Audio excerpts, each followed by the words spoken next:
Аслай, ты ж правда так и сказала? Да, я зашла в кабинет, а он сидит на моем месте. Я сказала, Тосыңдаршы, «Встань». сендер неге қазақша сөйлемейсіңдер? Екеуің жалғыз жатқан жоқсыңдар ғой, біз сендерді түсінбейміз.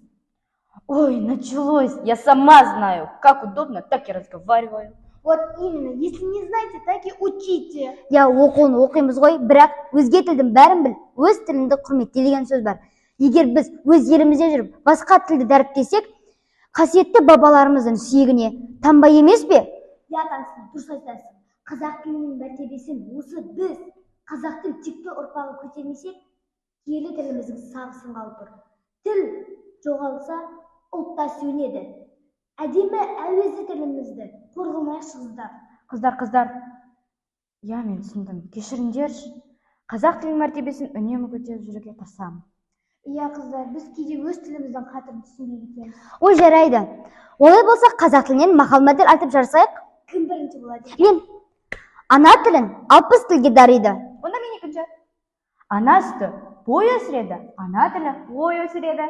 Мен үшінші, әрбір қазақ өз тілінен бақытты. Тіл білмеген емес, білгісі келмейтіндер мәңгүрт. Тіл мәртебесі, ел мәртебесі.